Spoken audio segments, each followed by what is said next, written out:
ఇప్పటి వరకు జగన్మోహన్ రెడ్డి హయాంలో మద్యం ప్రియులు, మందుబాబులు మందు కావాలి అంటే తెలంగాణ వెళ్ళిపోయేవారట. బార్డర్లో కూడా అక్కడ నుంచి తెచ్చుకోవడం. అప్పుడు చెక్కింగ్లు కూడా చాలా ఎక్కువ, ఎందుకంటే మనకి బ్రాండ్లు దొరకట్లేదు, అక్కడ మంచి బ్రాండ్లు ఉంటాయని చెప్పి అక్కడికి వెళ్ళిపోయేవారట. హైదరాబాద్ వెళ్ళిన వాళ్ళు కూడా అప్పట్లో కోర్టు కూడా చెప్పింది కదా, ఒక 2-3 బాటిల్స్ అయితే తెచ్చుకోవచ్చు ఒక మనిషి అని చెప్పి కోర్టు కూడా తీర్పిచ్చింది పక్క రాష్ట్రాల నుంచి అని. దాంతో చాలామంది తెచ్చుకోవడం కూడా మొదలుపెట్టారు. ఇప్పుడు తెలంగాణ ప్రభుత్వం మందుబాబులకు ఒక షాకింగ్ న్యూస్ అయితే చెప్పింది.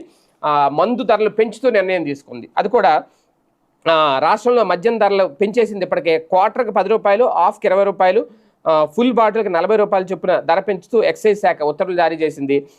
ఈ ధరల పెంపు వల్ల ప్రభుత్వానికి నెలకి 160 కోట్ల రూపాయల మేర అదనపు ఆదాయం లభించబోతుందట. క్వార్టర్కి 110 రూపాయలకు అమ్ముతున్న చీప్ లిక్కర్ తక్కువ ఆల్కహాల్ శాతం ఉండే బ్రేజర్ ధరలు అయితే పెంచలేదట. అంటే ఇక చీప్ లిక్కర్లు, బ్రేజర్లు తాగి బతకాలనేది. అలాగే ఈ రెండు మినహా మిగతా అన్ని బ్రాండ్ల మద్యం ధరలు పెంచేశారు. పెరిగిన ధరలు ఆల్రెడీ అమలు